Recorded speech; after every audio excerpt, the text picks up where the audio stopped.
moving on now. Speaking of graphic novels and comic books from Titanic Creations, uh, as many of you may know, they have been working with Gorgo, and the comic has officially been announced. It's going to be coming out sometime in the summer.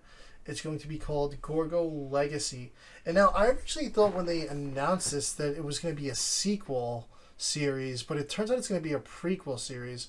So I don't know if this is going to, if because of the Ditko comic series, maybe they didn't want to kind of retcon those, because the Ditko comics were supposed to be a sequel to the original, and now this will be serving as a prequel.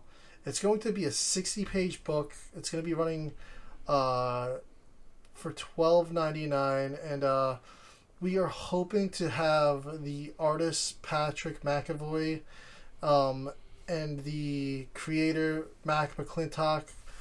He also worked on Soul Wars, and he's just one of the lead creators at Titanic Creations.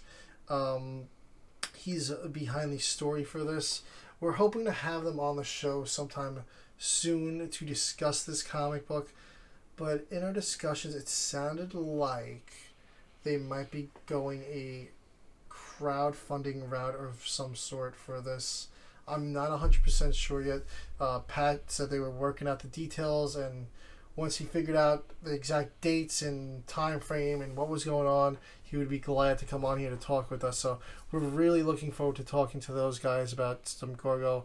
Pat told me he's watched the movie just 12 times this year already, just working on the comic. He's like, I've just been watching it like constantly to work on this comic. So 60 pages, it's like a graphic novel. So looking forward to that.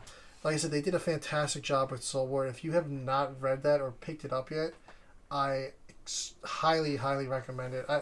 That you could pick up, I believe, sometimes when they do have sales. I believe it goes for like $9.99 on their site. I think it does run about $15.99. I'm not 100% sure on the price right now, but it's a nice sized book. Yeah, it's a decent sized book for a price that low. Yeah.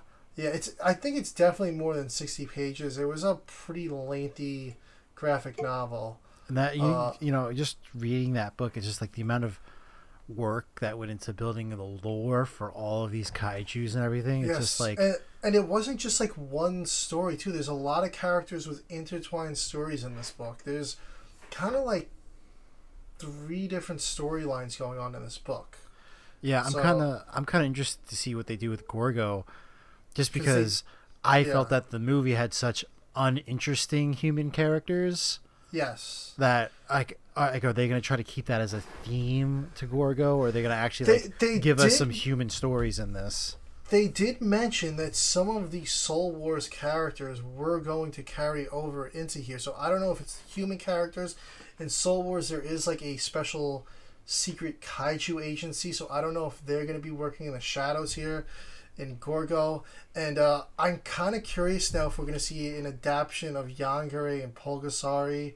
I wonder if, because there's 2 Korean monsters and they're kind of coming out the same year. Like Gorgo had its own year to itself. These 2 are sharing a release year. I don't know if we're going to do like a Yangare versus Pulgasari comic. They haven't said anything about comics they haven't said anything yet, but I'm just speculating here, and they have said that they would be able to do a whole little Soul Wars universe thing here, so that would be pretty interesting to see if all these kaiju cross over in this Titanic Creations universe.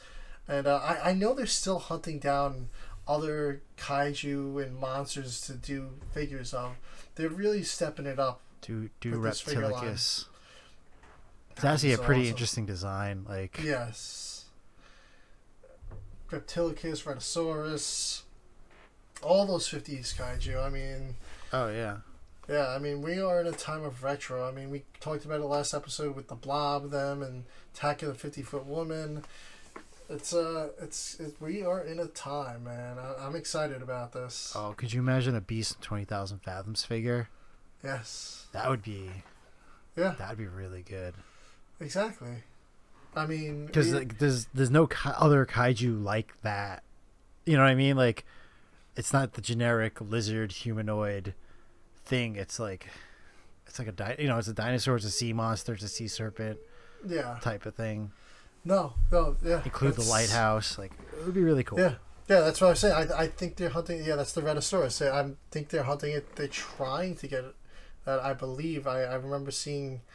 I feel like I remember them asking a few months back. They're like, "Who owns the? Does anyone know who owns the rights to the Rhedosaurus?" Oh, I could have sworn I seen a tweet or something like that. That might be Warner Brothers.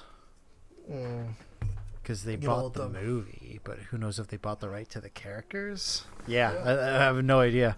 Because they bought that movie. It was an indie movie. Yeah. Good old WB, man. Hopefully they don't write it off.